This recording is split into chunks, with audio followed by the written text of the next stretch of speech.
মুর্শিদাবাদের রঘুনাথগঞ্জের গোবিন্দপুর উচ্চ বিদ্যালয়ে নির্বিঘ্নেই শেষ হলো মাধ্যমিকের প্রথম দিনের পরীক্ষা। শুক্রবার সকাল 10টা থেকে শুরু হয় পরীক্ষা। পরীক্ষার্থীদের পরীক্ষা কেন্দ্রে ঢুকতে হয় সকাল 9টা 40 মিনিটের মধ্যে। এবছর হঠাৎ করেই পরীক্ষার সময় এগিয়ে এনেছে সরকার।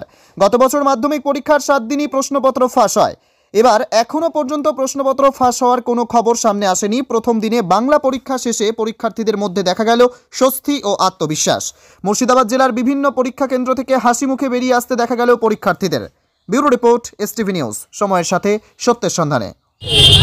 ঠিক আছে, বলুন। আজকে কেমন পরীক্ষা ছিল? আজকে বাংলা পরীক্ষা ছিল। পরীক্ষা কেমন হলো?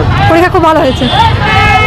ভিতরের পরিবেশটা, স্কুলে শান্তশিষ্ট, স্যারেদের ব্যবহার? হ্যাঁ, স্যারদের ব্যবহার অত্যন্ত নম্র ভদ্র, খুব সুন্দর ছিল। ওনারা খুব কোঅপারেট করেছেন আমাদের সাথে। আচ্ছা, কোন স্কুল থেকে? আমরা কাটাখালী পুটিয়া হাই স্কুল থেকে। তোমার নাম? সুপর্ণা দাস।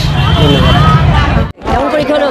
হেভি ফাটাফাটি, 90-85 নাম্বার অ্যান্সার দিয়ে যাচ্ছি।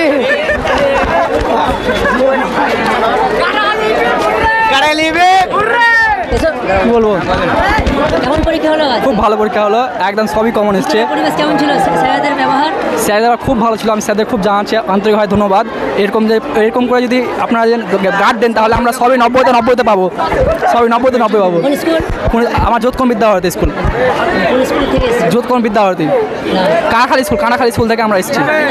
আব্দুল বাসির। পরীক্ষা খুব দারুণ হয়েছে, সত্যি খুব দারুণ।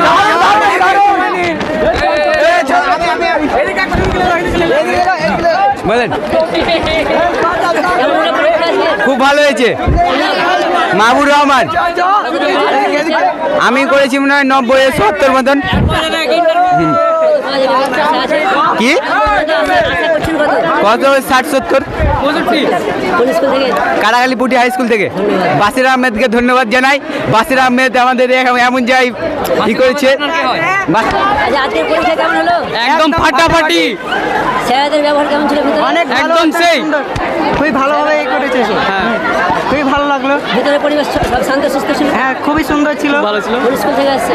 Gobindapur Roshanara memorial high school. হ্যাঁ, অনেক অনেক ধন্যবাদ থাকবে। আচ্ছা।